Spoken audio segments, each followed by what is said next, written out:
পটুয়াখালীর কলাপাড়ায় পায়রা বন্দর নৌ পুলিশের বিরুদ্ধে জেলেদের কাছ থেকে নানা অজুহাতে চাঁদা আদায়ের অভিযোগ উঠেছে। এতে অনেকটা অতিষ্ঠ হয়ে উঠেছেন উপকূলের জেলেরা। বেশিরভাগ জেলেই আড়ত মালিকের মাধ্যমে ট্রলার ভেদে ট্রিপ প্রতি প্রদান করছেন 10 থেকে 20 হাজার টাকা। অনেকে আবার শতকরার হারেও টাকা প্রদান করতে বাধ্য হচ্ছেন। নাম প্রকাশ না করার শর্তে অনেক জেলে জানান, চাহিদা অনুযায়ী চাঁদা প্রদান না করলে মারধর, কাঁচা মাছ খাইয়ে দেওয়া, জাল পুড়িয়ে দেওয়া এবং অকারণে মামলা দেওয়ার মতো নির্যাতন করে নৌ পুলিশ।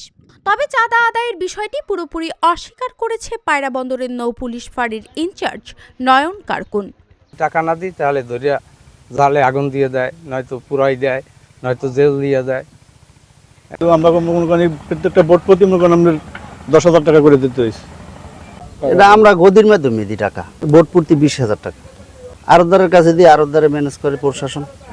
প্রশাসন কারা? প্রশাসন হলো নৌ পুলিশ।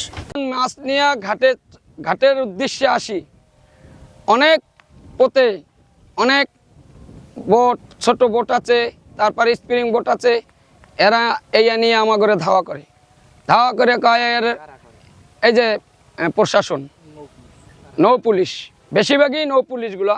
যদি আমরা এই আরবদারের মাধ্যমে যদি আমরা এই হ্যাগো একটা ভাওতা যে চায়, হেরা যে দাবি করে, ওইয়া যদি না দেয় তাহলে আমাগো ধরে অ্যারেস্ট করে, তারপরে বান্ধে রাখে, কাঁচা মাছ ধরে চাপে ধরে খাওয়াই দেয়, মাছ ধরি করে, বিভিন্ন পদের ছলনা এরা করে।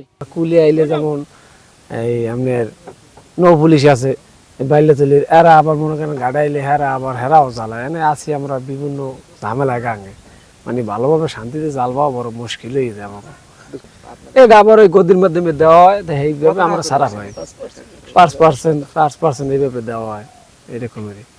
বলবো এটা 100% মিথ্যে এবং এর কোনো সত্যতা নাই।